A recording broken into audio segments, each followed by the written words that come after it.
Think royalty was glamorous? Wait until you hear about their filthy, disgusting habits that definitely didn't make it into the history books. Number 7. Louis XIV. When you think of kings, you probably imagine grand palaces, gold chandeliers, and extravagant parties, right? Well, King Louis XIV had all that, but his most unusual royal habit might surprise you. Let's just say his most powerful moments weren't always spent on a traditional throne. Louis XIV was obsessed with showing off his power 24/7, and by 24/7, I mean literally all the time. He decided, why step away from ruling just because nature calls? That's right, he had a custom toilet built into his throne, so he could, quite literally, take care of his personal business while running the kingdom. Talk about multitasking. Imagine a room full of noblemen discussing serious matters while the king is just casually, well, you get the idea. But let's rewind. Louis wasn't always the Sun King. He had to work hard to get all of France under his control. And what better way to show off his dominance than by building the Grand Palace of Versailles? This palace wasn't just a home. It was a statement. It practically screamed, "I'm the king and I can do anything, literally anything." So naturally he figured, why let something as trivial as going to the bathroom interrupt his reign? Ruling from the toilet became just another display of power. Now picture this, you're a noble, dressed to impress, standing in front of the king trying to win favor. And there's Louis XIV looking majestic in his golden robes, while secretly handling his own affairs. It's almost like he's saying, "I'm so powerful I can do two things at once, and I don't care what you think." And as for the nobles, they couldn't leave. They had to stand there pretending not to notice the royal multitasking going on behind that serious face.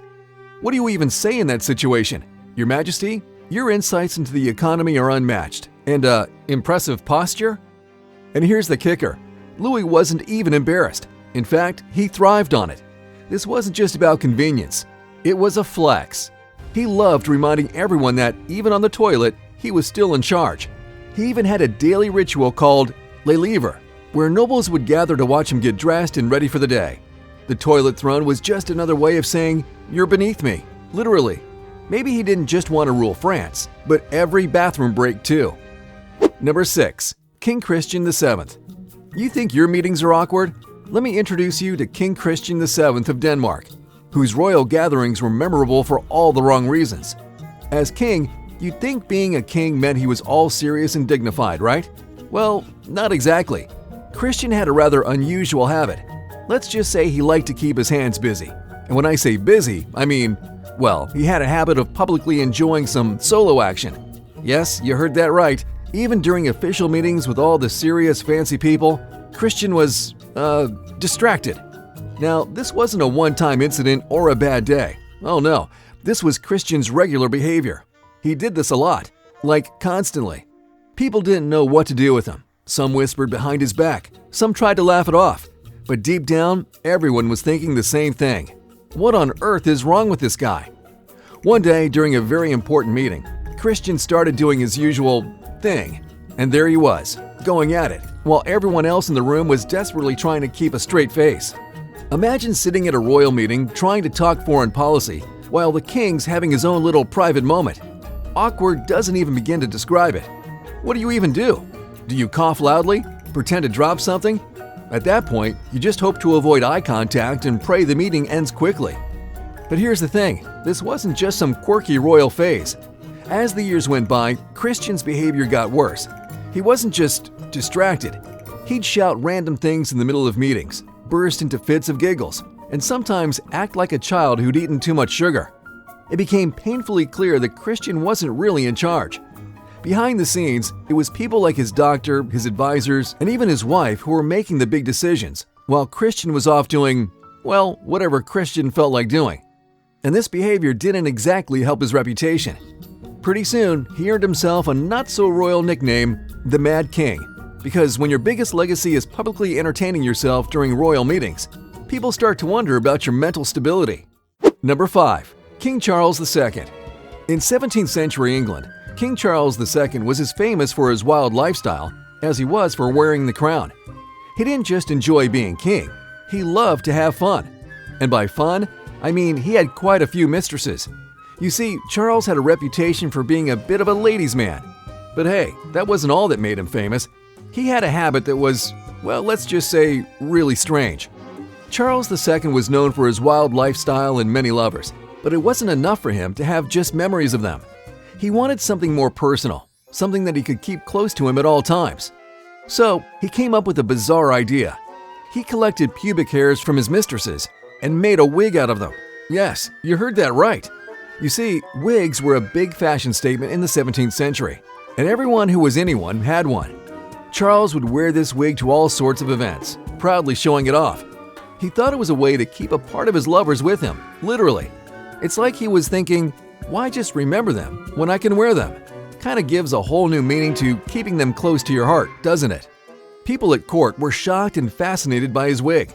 They whispered about it behind his back, wondering how he could do such a thing. But Charles didn't care. He loved being the center of attention and enjoyed that people were talking about him. To everyone else, it was just another one of the king's wigs. But to Charles, it was a souvenir, a weird reminder of his many romances. Number 4. Queen Maria Eleanor. Queen Maria Eleanor of Sweden was married to King Gustavus Adolphus, a mighty warrior king. He was brave, fearless, and led his army into countless battles. But one day, during the bloody Battle of Lutzen in 1632, tragedy struck. Gustavus was killed in action. His death devastated Maria Eleanor, and her grief quickly turned from dramatic to downright creepy. Most people, when mourning a loved one, might keep a portrait or wear a special piece of jewelry to remember them. But Maria Eleanor, she did something a little more extreme. After Gustavus's death, she had his heart removed and placed in a golden casket. Yup, a golden box with his heart inside. Now, you might think, okay, that's unusual, but maybe it's just a symbolic gesture. But here's the twist.